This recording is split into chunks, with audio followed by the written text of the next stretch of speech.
and then she'd have potted plants from the greenhouse. It was the first time I'd ever seen a bromeliad. Remember, she had a beautiful bromeliad in her sitting room with a sort of a pale pink flower in it. There's just, as I said, there's a lot of memories, and I just want to close and say again how wonderful it is that you share some of the same love and enthusiasm for this place that we share, and you're in a position to do something about it. Unfortunately, we're farther removed, and we support you all in spirit, if not in physical presence. It's important to try to get from us these memories while we still got them before before our minds go. We love the direction that the house seems to be going, to try to restore it back to its historic aspects rather than just having it be a party house, which is not the way I would like to see it used. But anyhow, I know you have to make some money somewhere, but still, I think you're doing as good a job as you can to try to protect it. Thank you very much. And just thank you in general from all of us. Would you take some questions?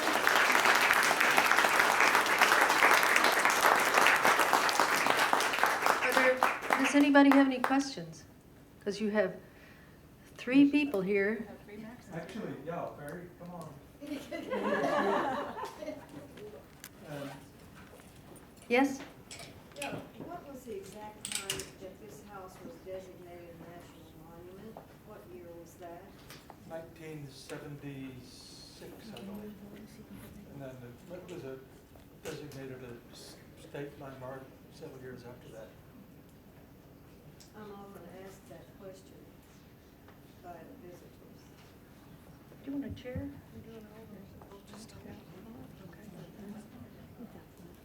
More questions? Yes?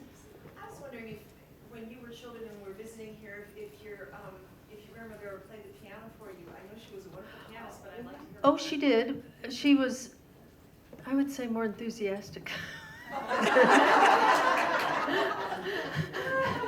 I think our mother was more the pianist, but Bertie was. Mother said that Bertie was impossible when she was growing up, and she'd hit a wrong note on the piano, and Bertie would, from the other room, would say, "That's a C sharp, dear." Perfect. Yeah, she had perfect pitch. Are there any pieces in particular she could play? The Black Key Etude was one that I remember her butchering mercilessly. But again, she played with such enthusiasm. I'm feeling defensive about the old gal. Maybe my ears weren't as easily offended. I thought generally she was very competent and certainly encouraged Mother's training as a concert pianist. Did all the daughters have to learn to play the piano? I think Mother was the only one that took anyway. Yeah. You know, you have that table and chairs in the breakfast room, and the chairs are very small. And I say, you know, this is original to the house.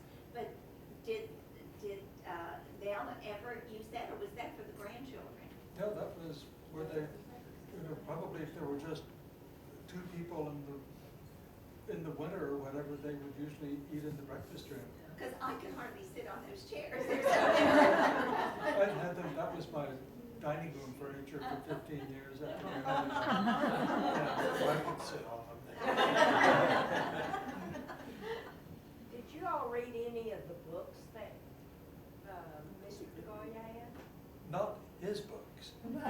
Those were really kind of off limits. But grandmother's library was in what is now the docent's sitting area. And those we could look at, but here, because the books were being cataloged and so on, it would have been rather presumptuous to start, just to pull something out and play with it. Well, and I don't think they were the kind of books that an 8-year-old child is really particularly interested in. Yes? A misconception that I think several of us have. Did I understand you to say that Bertha and Lang were not married? They were not No. the married ones? No, Lang and Mamie were married. Thank you. Bertha had the most wonderful cackle when she laughed. It wasn't the sort of normal laugh that everybody associates with the same person.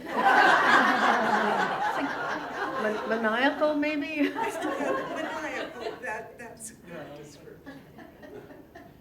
And her cookies, Bertha cookies. Now, somebody has made cookies over here. And I heard about this cookies. Those are Bertha's I made cookies. those Did in honor of you? you. Oh, thank you, Charlotte. Mary, I love when you told us about her driving you around the estate. Was it like a roller coaster ride? Well, Bertie never really drove over 40, but she never drove under 40.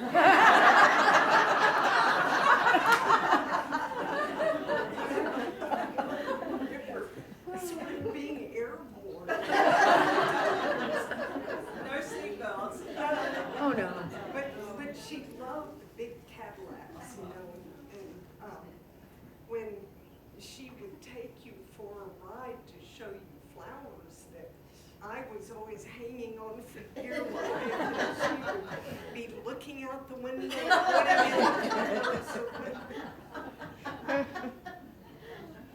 one of you ladies is the Peppy Longstockings picture in the bedroom? Don't you recognize it? I was gonna wear my red polka. Everyone loves it. And everyone says, why isn't she up there beside Peter? Well, that's where She asked that same question today at lunch. And I was told that the decorator. Interior design. Yes, Interior I'm design. sorry for just doing it. What is he doing? See, that image is still there. Virginia, where is your painting? Your portrait. I didn't make the cut. But you went to California. I did both. On the other hand, Virginia and our older brother had genuine Georgian baby cups, while Mary and I only had reproductions. I have a question. One of the favorite rooms for most people is the dressing room, the closet. But they often ask where are his clothes. Where was his closet? Oh, he shared that. You did? Yeah. His clothes were, if you look at the dressing table under the window, his closet was to the right. Okay. And I've forgotten whether he had the one on the opposite wall too or not, but he was sort of a dandy when it came to clothes. He had wonderful, he dressed very well. But we used to love to play in the mirrors because you could find that place where there are infinity of you. Yes? We kind of like to joke that actually that when we're going in there, the little closet was his and the rest of them was hers. But really, in reading the love letters, I can remember one letter that he wrote when he was up in Montana, and he was very, very upset that some of the workers had come down to dinner in their dirt. They had not dressed, they had not cleaned up after their day in the field, so he was not happy. That was the standard in those days. You dressed for dinner. I mean, they didn't wear black tie for dinner, but still, you cleaned up and looked nice for dinner. I remember reading there was a book maybe 5 years ago that came out that had several pages on Granddaddy. It was on Texas Oil Man, and it referred to him as rumpled. I wrote the altar back, he was not. Quite the contrary. Though he never considered a pair of shoes properly broken in until they had been resoled twice. They were the most wonderful English leather and so on. I have also taken up the mantle for the oil and gas business in the family. And I just discovered a file that had conveyances from granddaddy to mother. And there's one particular piece of property that I've been working on for a year that this company has held the money in suspense because we can't prove who we are or that the money is ours. And I said, here's the conveyance from my father to my mother back in '55. And they said, well, you could have sold it since then.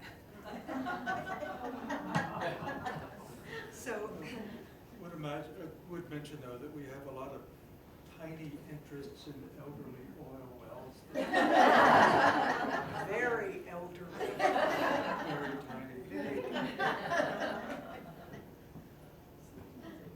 Yes? Going back to those letters that we have in the Docent Lounge, the love letters, we are so glad that Bertie kept them.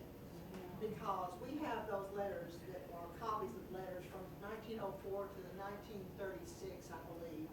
And some of them are just business-like, but some of them are very, very personal, and they really help us to know them. We absolutely adore their private correspondence. We really do. Well, some of them are Cherish it. very interesting when when they were dating and had no money and so on, but you sort of sense that they were destined for great things. And with sort of, now looking back, you appreciate them that much more. And we also think of grandmother mostly as an octogenarian, and knowing that she was sort of, a giddy young.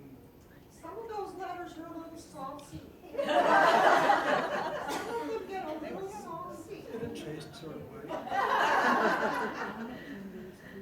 Peter, some of us have been to the library in Norman, Oklahoma, and have seen some of the amazing rare books, and also some of us have been to the Nagoya Library at SMU to see some of the collection and see the trains that were, I think, collected by Ed, was that right? By Uncle Ed. Uncle Ed, yeah, and so that's been really eye-opening. I think you get a feel we love this place. Thank goodness you do. Not just the place, the family. The family, yes. Because when we're doing tours, yes, people are interested in the house and the furniture and all that, but what they're really interested in, most of my tours, is the family. The people that live here, yeah. I tell everyone on my tours that Everett DeGoyer is one of the persons who would have to be at my fantasy dinner table. Well, I want to say, we are so lucky they came to Dallas. Yes. Yes, I know yes. Dallas was becoming a big oil center, but so was Houston, but they came here and, boy, they were the beneficiaries. They had gone to Houston, it was a flip of a coin, which they went to, and the day before they found the house in University Park, they were talking to a Houston architect. They even had a big piece of property on Buffalo Bayou that they were going to build on.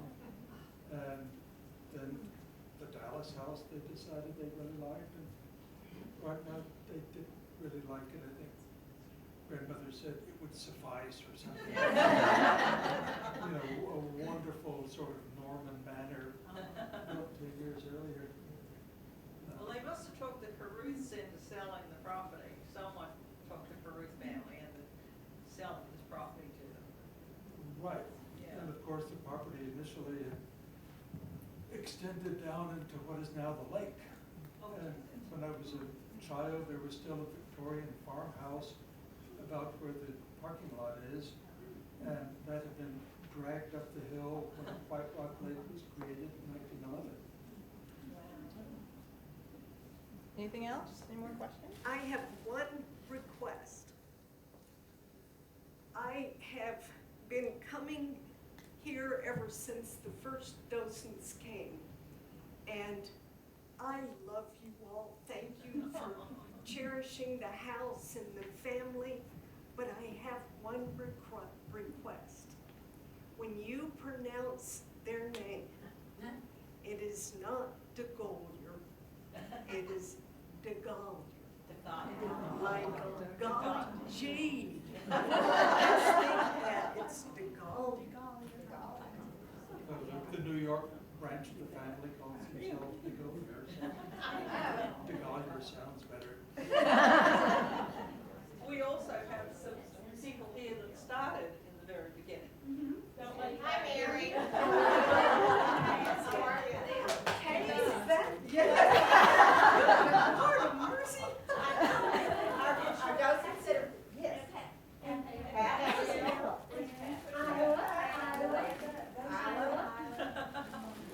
Well, good for you. So see, Thank you. you know, once we start, it's hard for us to be gone.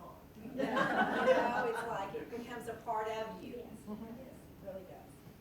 Well, everybody that has been a docent here for a long time knows my friend Marilyn Stidham. She's a docent here forever, and she's not doing real well health-wise right now. And I would love to ask that you all put her in your thoughts and prayers so that she gets well. Well, thank you all very much.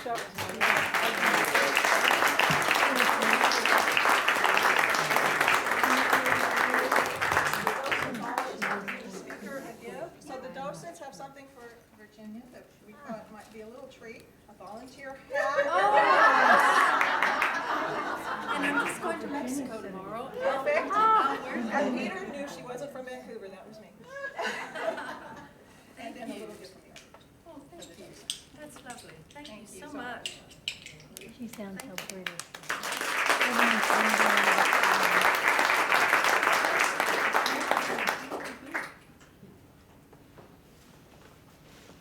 So if everybody, this was your Valentine treat.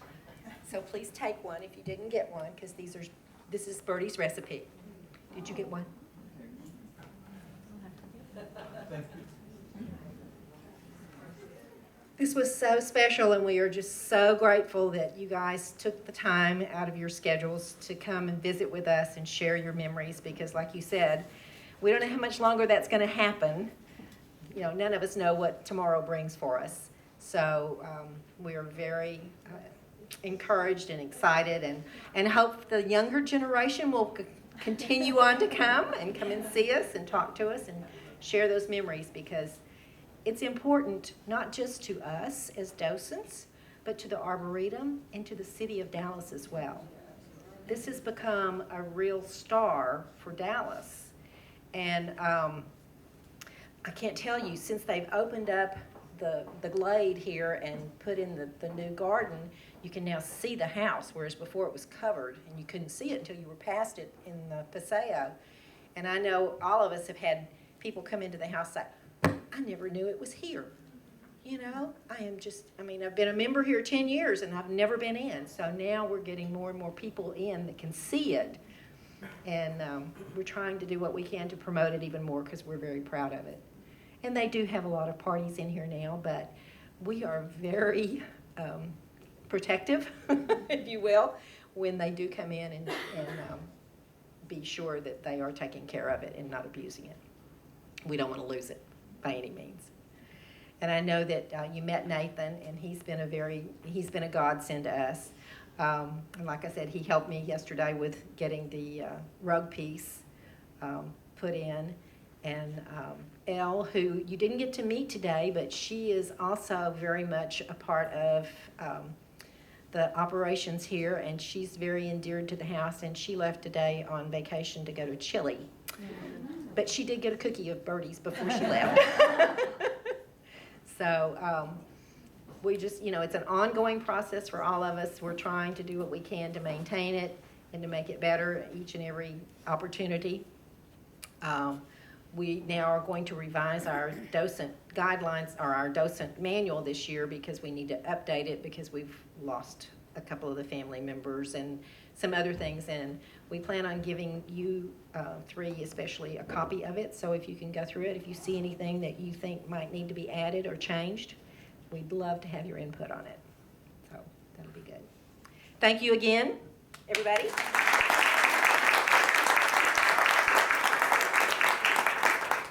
You're welcome to stay for our business meeting, or you're welcome to go, whichever you would care to do. We don't want to tire Mary out. No.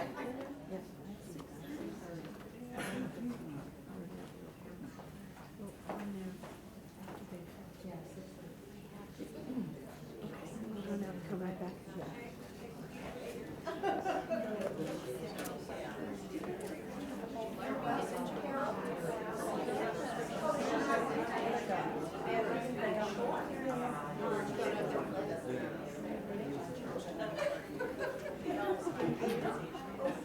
Thank you for being us.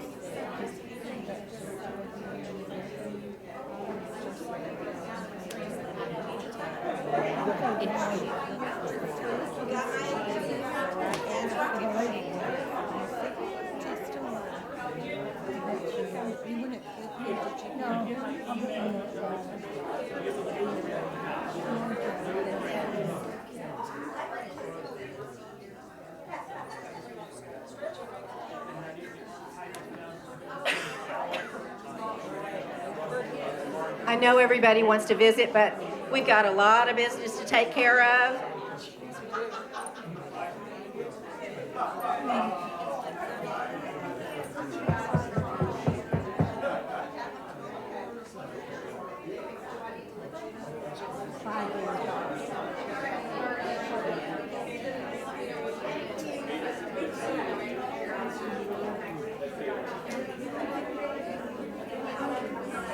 Peter, be sure and get a cookie for everybody.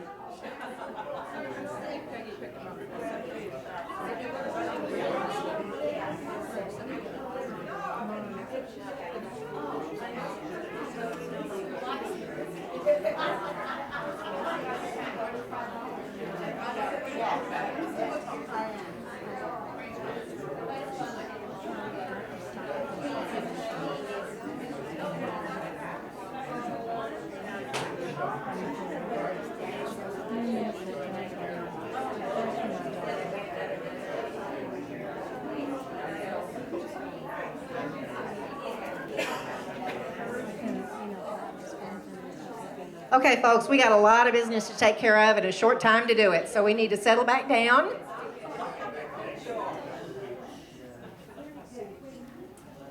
All right, okay. We have someone now that has taken over the job of our attendance, and so I'm going to let Jeff Baker come and tell us about our January numbers. Yes, sir.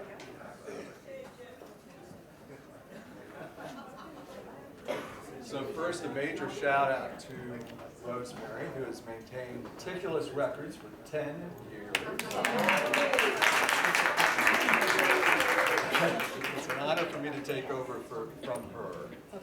In January, which is one of our slowest months, we had 1,600 visitors, which is a 14% increase over January of 16. It also represents 8% of the total Arboretum guest count. So I'll be getting that number from Sean each month, and we'll be able to see how that tracks as we go through some of the busier months as well. 1,500 of those 1,600 were U.S. guests. We had 116 non-U.S. Each one of those, the non-U.S. guests, that 116 represents a 30% increase over what we had in January of 16. We had 39 states, 22 non-U.S. countries represented, even with that small guest count. Our Texas guests represent 77% of the U.S. guests. Obviously, during the summer months, that percentage will vary. Mexican guests were 22% of our non-U.S. guests. So those are the numbers for January. Obviously, we'll see those pick up in February and definitely in March. So I'll be really busy. Thank you. Thanks. I told him, when he sent me his file, I went, okay, you've got this job forever now because nobody else is going to do this. It's amazing. It's great. Susan, let's wait on you to come back to you. I know. Veronica, you want to? The January general docent meeting minutes were posted, were emailed to you, and then were posted in the docent lounge. Right.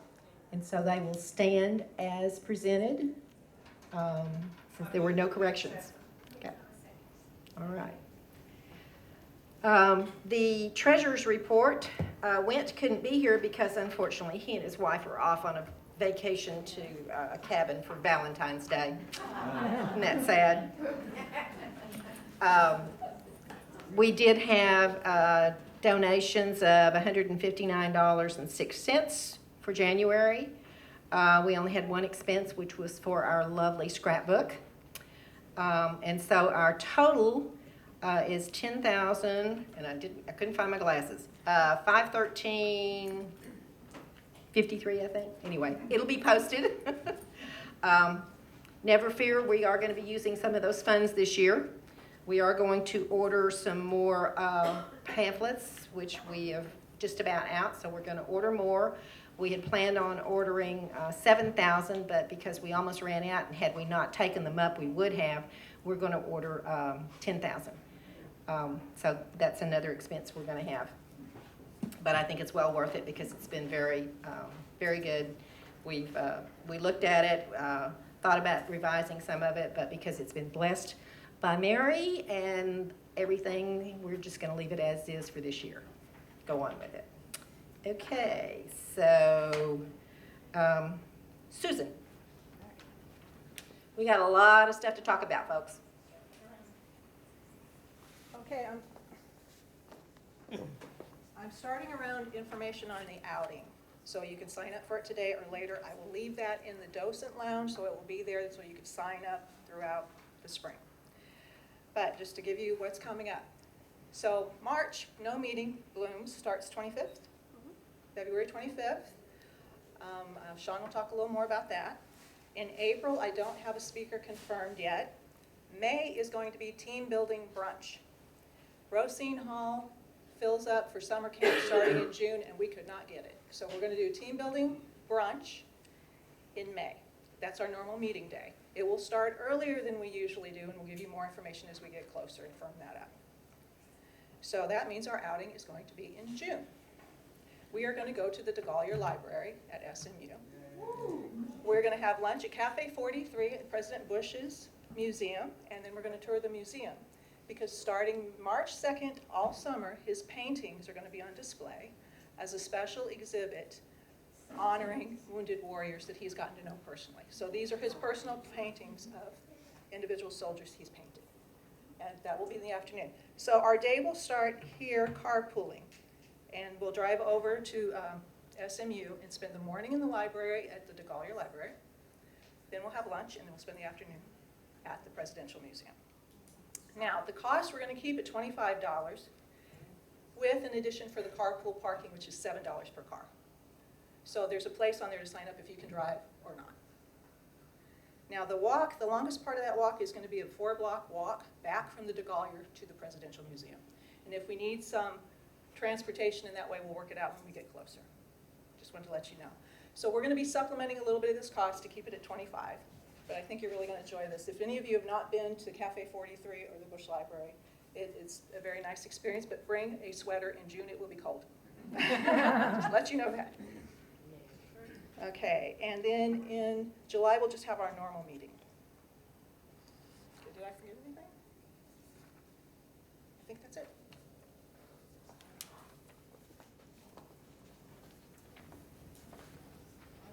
Thank you, Susan. Okay. Alice?